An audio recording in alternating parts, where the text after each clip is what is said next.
वाराणसी में कभी एक कर्तव्यनिष्ठ व शीलवान गृहस्थ रहा करता था। 3 बेटियों और एक पत्नी के साथ उसका एक छोटा सा घर संसार था। किंतु अल्पायु में ही उसका निधन हो गया। मरणोपरांत उस गृहस्थ का पुनर्जन्म एक स्वर्ण हंस के रूप में हुआ। पूर्व जन्म के उपादान और संस्कार उसमें इतने प्रबल थे कि वह अपने मनुष्य योनि के घटनाक्रम और उनकी भाषा को विस्मृत नहीं कर पाया। पूर्व जन्म के परिवार का मोह और उनके प्रति उसका लगाव उसके वर्तमान को भी प्रभावित कर रहा था।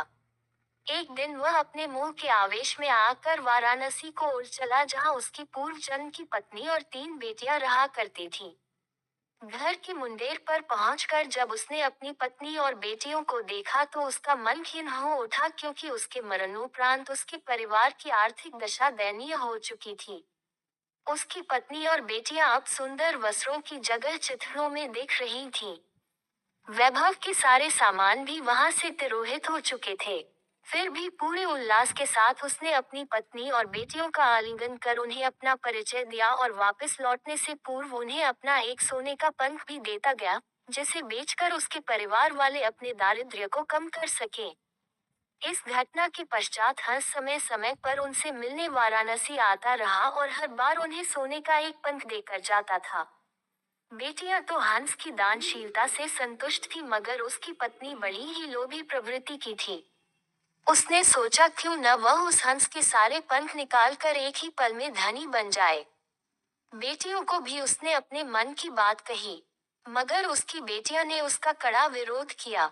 अगली बार जब वह हंस वहां आया तो संयोगवश उसकी बेटियां वहां नहीं थी।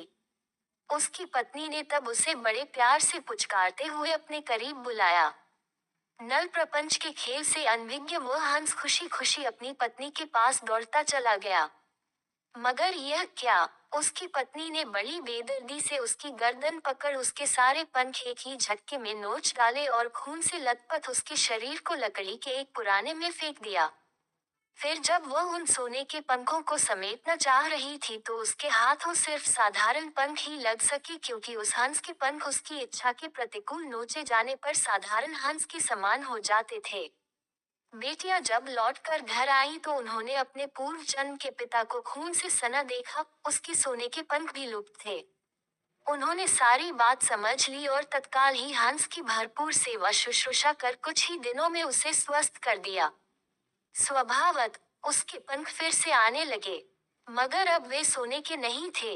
जब हंस के पंख इतने निकल गए कि वह उड़ने के लिए समर्थ हो गया, तब वह उस घर से उड़ गया और कभी भी वाराणसी में दोबारा दिखाई नहीं पड़ा।